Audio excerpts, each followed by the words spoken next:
Queridos hermanos, Jesús nos enseña a desear de corazón, hágase tu voluntad, y a decírselo así a Dios en el Padre Nuestro. Padre nuestro que estás en los cielos, santificado sea tu nombre, venga a nosotros tu reino, hágase tu voluntad, así en la tierra como en el cielo. En realidad, la perdición de la que se habla en la Escritura, de la que Jesús habla en el Nuevo Testamento, consiste en vivir al margen de la voluntad del Padre, haciendo la propia voluntad. El que vive haciendo su propia voluntad está en camino de perdición. El que vive reconociendo y haciendo la voluntad del Padre está en camino de salvación. El mayor sufrimiento para Jesús debe haber sido tener que vivir en medio de un mundo, de este mundo, donde nadie conocía ni hacía la voluntad del Padre. Si a nosotros nos resulta tan duro vivir en un mundo así, estando sin embargo rodeado del ejemplo de los santos y de la bienhechora influencia de tantos que viven como hijos, lo que debe haber sido para Jesús el vivir en un mundo donde tan pocos eran los que entendían siquiera un poquito, sus discípulos, los que se acercaban a Él, pero aún sin comprender demasiado lo que Él pretendía enseñarles. Qué duro debe haber sido para Jesús vivir en un mundo donde nadie conocía ni hacía la voluntad del Padre. Este debe haber sido el mayor deseo de su corazón de hijo. Padre, hágase tu voluntad.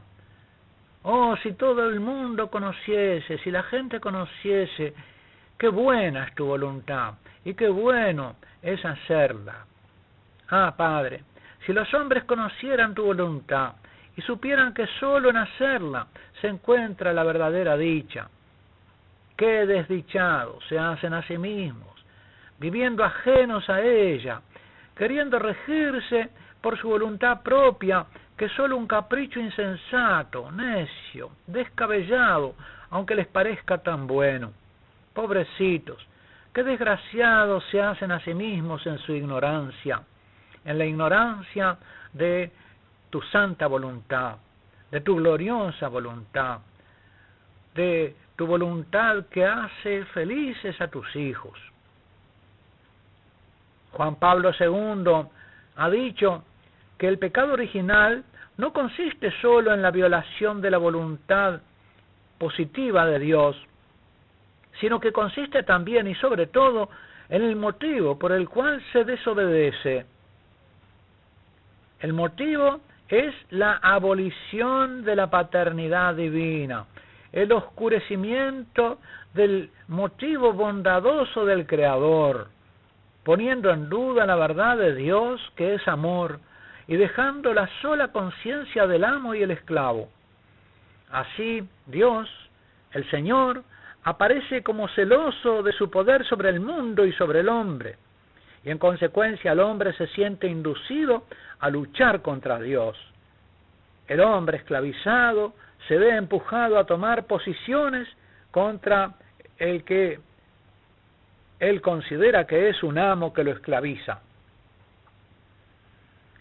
Pero Jesús y los hombres filiales que aprenden de Él a vivir como hijos, dan testimonio de que no es así, de que Dios no es un déspota que impone su voluntad, sino es un padre que quiere para sus hijos lo mejor. ¿Cuál es la voluntad, el querer del Padre, tal como lo manifiesta la Sagrada Escritura? Si revisamos y si buscamos en la Sagrada Escritura qué es lo que Dios quiere, qué es lo que quiere el Padre, nos encontramos en la carta primera a Timoteo, capítulo 2, versículo 4, que todos los hombres se salven y vengan al conocimiento de la verdad. Esa es la voluntad de Dios, que todos los hombres se salven y vengan al conocimiento de la verdad, que se salven viviendo como hijos ¿Y esto cómo puede ser? Sino conociendo la verdad acerca de Dios, que consiste en saber que Dios es Padre. Y en otro texto del Nuevo Testamento encontramos también que la voluntad de Dios es vuestra santificación, porque no nos llamó Dios a la impureza, sino a la santidad. Aquí también nos encontramos con la voluntad de Dios de que seamos hijos, porque ser santos es ser hijos, vivir como hijos. Sed santos como vuestro Padre Celestial es santo. Sed perfectos como vuestro Padre Celestial es perfecto. Sed misericordiosos como vuestro Padre Celestial es misericordioso. Ser hijos es imitar las perfecciones del Padre, y el Padre quiere comunicarnos toda su perfección y toda su vida, y que reflejemos en nosotros el ser del Padre. Por eso, la voluntad del Padre es nuestra santificación, y Él no nos llamó a la impureza, sino a la santidad. Y en la primera carta a los Tesalonicenses, capítulo 5, versículo 18, leemos que la voluntad del Padre es que le demos gracias en todo, que no apaguemos el espíritu ni despreciemos las profecías, que lo probemos todo y nos quedemos con lo bueno y nos abstengamos hasta de las apariencias del mal. Sí, que le demos gracias en todo y por todo, gracias por esta vida divina que Él nos da y nos comunica, gracias por la creación, gracias por el bautismo, por habernos engendrado como hijos suyos y seguir engendrándonos cada día como hijos suyos. Gracias por el Espíritu Santo que nos da, que nos comunica y nos hace hijos. Gracias también porque mediante las profecías nos comunica su voluntad, nos comunica su palabra. Gracias porque nos hace jueces sobre todas las cosas para que probemos lo bueno y nos quedemos con lo bueno y nos abstengamos de las apariencias del mal. Y en otro texto, en la primera Pedro 2:15, nos encontramos que la voluntad de Dios, ¿cuál es? La voluntad del Padre es que, obrando el bien, amordacemos la ignorancia de los hombres insensatos. Los insensatos son los que no tienen la sabiduría de ser hijos. Que obremos como libres, como hijos, y no como el que pone la libertad como excusa de la maldad, sino como servidores de Dios, que respetemos a todos, amemos a los hermanos, temamos a Dios y honremos al emperador. Qué hermoso este texto de Pedro y qué compleja es la manifestación de la voluntad del Padre en el obrar el bien que conocen los hijos, porque tienen el discernimiento del bien y el mal por conocer la voluntad del Padre, y que obrando el bien amordazan la ignorancia de los hombres insensatos, es de los que juzgan acerca del bien y el mal sin ser hijos, y que por lo tanto se equivocan porque no tienen la sabiduría de Dios. Y que como hijos obremos como seres libres, no dominados por la opinión de los hombres, y tampoco como aquellos que invocan la libertad para excusar la maldad. Yo soy libre de hacer lo que quiero, vos hacés la tuya, sino como servidores de Dios. Y acá, servidores tiene el sentido de los que hacen su voluntad, no como siervos, sino como hijos. Los que sirven al Padre como hijos.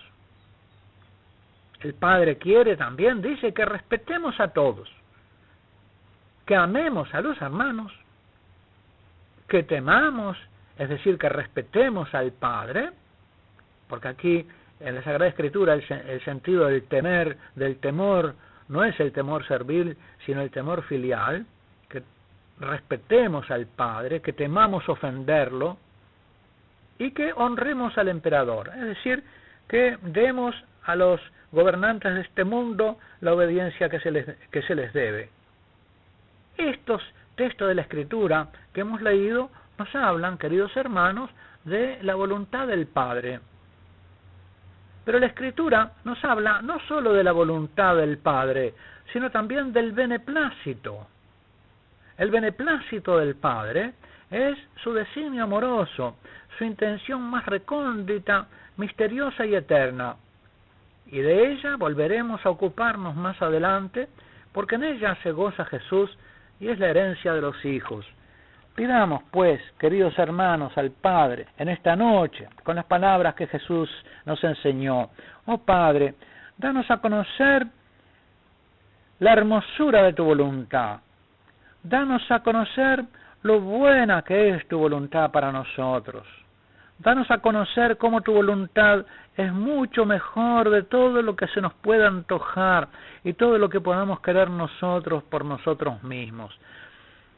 Que tu voluntad sea la norma de nuestro querer, la medida de nuestra voluntad, la medida santa y gloriosa, la medida beatificadora, beatificante, que nos haga felices. Oh Padre Santo, que se haga tu voluntad en mí, en mi vida, en la vida de todos los hombres. Como te dijo María, nuestra Madre, hágase en mí según tu palabra, hágase en mí según tu voluntad. Que los hijos de Madre tan sabia, tan hermosa, tan gloriosa, podamos tener en nuestros corazones ese mismo acatamiento de tu voluntad, ese mismo deseo amoroso de que se haga en nosotros según tu palabra. Oh Padre Santo, hágase tu voluntad, hágase en mí, hágase en mis hermanos, hágase tu voluntad en todos los hombres, así en la tierra como en el cielo.